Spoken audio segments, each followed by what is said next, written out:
Во трката за лајк повеќе многу фотографии и видеа биле причина за трагични настани и смртни случаи. Јавните личности, инфлуенсерите, јутјуберите, но и сите кои се занимаваат со професии кои имаат влијание, особено кај младите, имаат огромна одговорност, вели новинарката и инфлуенсерка Алмедина Исмаили.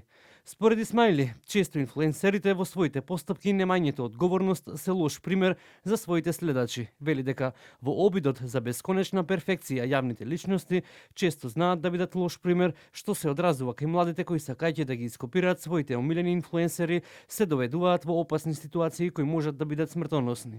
Живееме, јас би рекла, во еден имагинарен свет, далеко од реалноста и од природното. Филери, пластични интервенции, значи цело време гледаме и веќе не се чудиме, пошто тоа ни остана секојдневие.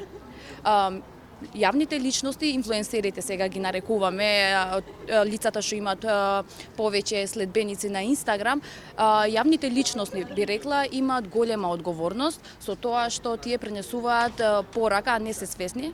Сигурна сум дека не се свесни, бидејќи се трудат да пренесат порака преку сликите и видеата што ги пласираат на социјалните мрежи за беспрекорност. А беспрекорноста, знаеме, перфекцијата не постои.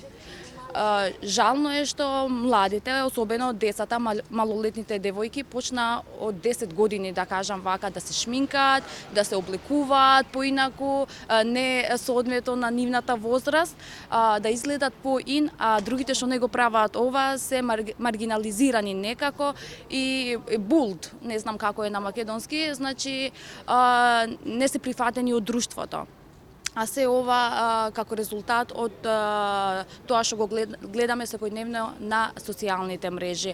Јутјуберите се едни од поомилените ликови кај младите. Бузак Челеби од Турција вели дека внимава на своето однесување при креирање на своите материјали, бидејќи смета дека има одговорност кон тие кои што го следат. Ние инфлуенсерите треба да внимаваме како се однесуваме на социјалните мрежи, бидејќи ние имаме големо влијание врз нашите следачи, но и врз луѓето кои не следат нас и нашата работа. Психолозите и социолозите едногласни дека социјалните мрежи продолжуваат да го модифицираат начинот на кој се поврзуваме со светот. Во однос на однесувањето на јавните личности и инфлуенсерите, психолозите и социолозите велат дека децата и младите сакаат да прават идентификација со своите идоли, градејќи го својот идентитет, но посочуваат дека јавните личности имаат голема одговорност и треба внимателно да бираат што пропагираат, имајќи го предвид големото влијание кое го имаат на општата популација, а особено на помладите. Македонија не е имуна на смртни случаи како резултат на трката за што подобар контент кој ќе биде пласиран, што по себе повлекува и фатални последици, особено кај младите.